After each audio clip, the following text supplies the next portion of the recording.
Bonjour à tous, bonjour à toutes, habitants qui vivent dans cette nation, le Gabon.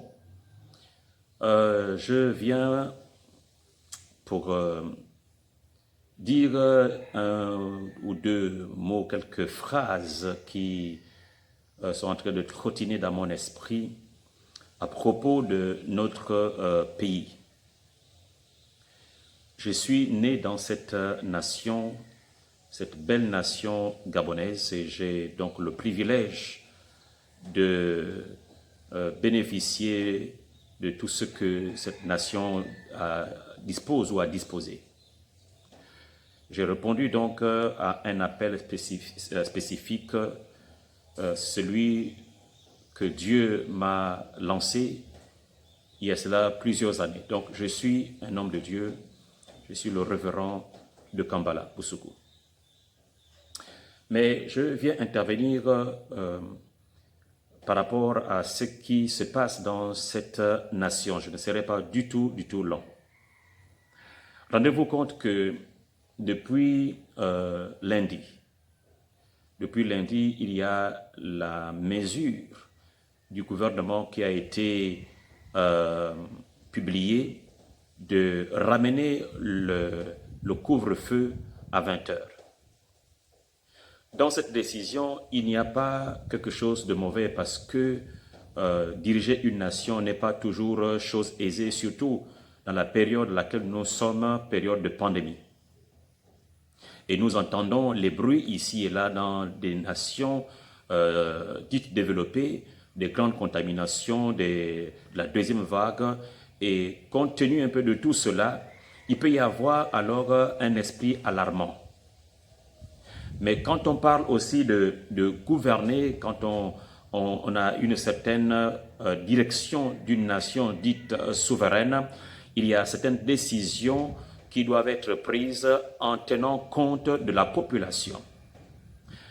Rendez-vous compte que depuis lundi, lorsque on a ramené le couvre-feu à 20 heures, je ne sais pas si je suis seul à remarquer cela, mais toute la population est en émoi. Les gens courent, sont stressés, et nous savons très bien sur le grand Libreville que les routes, les voies ne sont pas assez dégagées. Nous avons des voies qui ne sont pas assez dégagées. Rendez-vous compte, les gens qui partent de Libreville pour Ngondje à Kanda, et tout le monde se précipite en une seule heure, en un seul moment. Pourquoi? Parce qu'on sait très bien qu'il va y avoir des barrières. Et que ces barrières, il y a des amendes donc à payer. Et tout cela a été divulgué.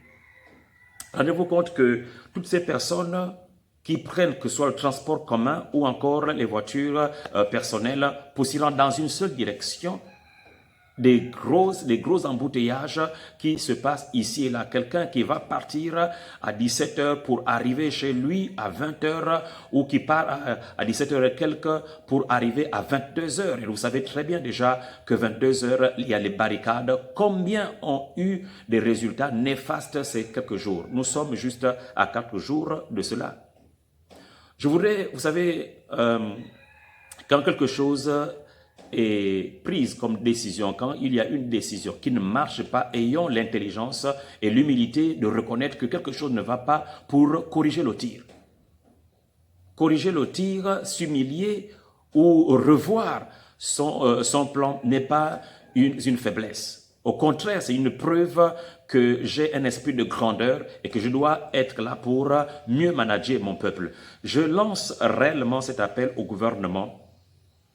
Je pense que ce qui a été pris comme décision par rapport à notre nation, cette décision de couvre-feu, je dis bien cette décision de couvre-feu n'est pas une bonne décision. Il est important que nous puissions revoir la donne de comment est-ce que nous pouvons mieux tranquilliser, sécuriser et faire en sorte que la population puisse être à mieux de se comporter et être non pas stressée et parler mal, mais plutôt dans le sens de respecter. Nous ne devons, et je pense que ce n'est pas une leçon que je vais faire, mais une nation répressive qu'éducative ne peut pas développer son peuple. J'interpelle les gouvernants à revoir cette décision parce que imaginez que nous continuons comme ça 2 semaines, 1 mois, c'est tellement stressant et les gens n'arrivent plus à se concentrer sur ce qu'ils doivent faire. À partir de 15h, 16h, les gens sont en train de voir comment est-ce qu'ils vont faire pour prendre les taxis et autres. Je vous interpelle, chers dirigeants.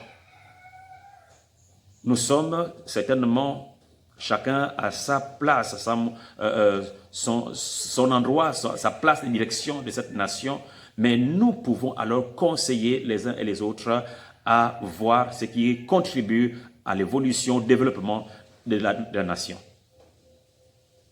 Et c'est l'objectif qui me pousse à faire cet appel. C'est que la population de Libreville en particulier, 20 heures n'est pas approprié pour que les gens puissent vaquer librement et repartir à leur maison en toute quiétude. Il serait important que vous puissiez revoir cela. Si vous revoyez cela, cela vous amène à grandir et à recevoir du respect.